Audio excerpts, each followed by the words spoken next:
বললো হ্যাঁ breathe hold করছে। তখন অভিষেক স্যার বললো কী হয়েছে, আমাদের যে সিনিয়র স্যার ব্রিথ হোল্ড করছে। অভিষেক স্যার বললো ঠিক আছে, আমরা কিছুক্ষণের মধ্যে উঠি বলে স্যার আমি ভিতরে গেছি। তারপরে দেখছেন কি? তারপরে আমি যে ভেতরে গেছি, আমি প্যান্ট জামা চেঞ্জ করতে গেছি, যেহেতু আমাদের ছোটো এবার প্যান্ট জামা চেঞ্জ করতে গেছি, তখনই আওয়াজ আসলো যে টুবাই তাড়াতাড়ি বাইরে। সঙ্গে সঙ্গে আমি স্যার বাইরে এসে পায়ে হাতে। কতক্ষণ ধরে নিচে ছিল জলের তলে আপনারা? স্যার ওই লোকটা বললো স্যার খুব জোর 1 মিনিটও হবে না, সেকেন্ডের ব্যাপার স্যার। কত মানে উনি কি সুইমিং জানতেন? Swimmer sir, Swim. আমাদের রেড হচ্ছে নোভিস, কালার হচ্ছে সুইমার।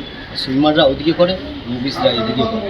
কোনো অসুস্থতা লক্ষণ ছিল? না স্যার, ছেলেটা যে কদিন ধরে সুইমিং করছে, বন্ধুরা আসলে বন্ধুদের সঙ্গে গল্প করে, আর আজকের বন্ধুটা আসেনি, যে ফলে ও আজকে একটু একলাই সুইমিং করছে। আর সুইমাররা স্যার একলাই সুইমিং, আলাদা ওদের কোনো বিধুল করতে গেলে পারমিশন নিতে হয় বা সবাইকে জানিয়ে করতে হয়। আমাদের স্যার আন্ডার ওয়াটারটা অ্যালাউ নেই, কেউ জলের তলা থেকে এপার ওপার করতে হয়।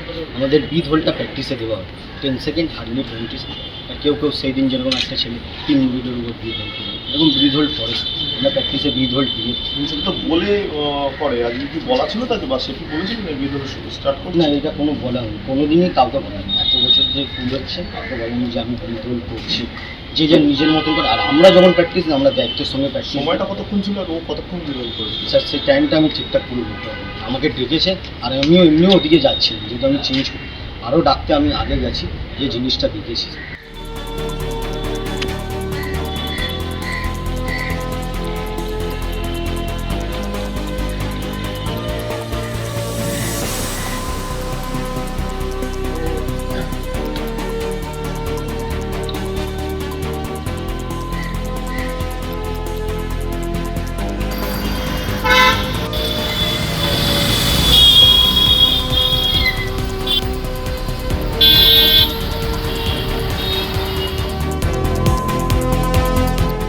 ফলো করুন সংবাদ প্রতিদিন ডিজিটাল।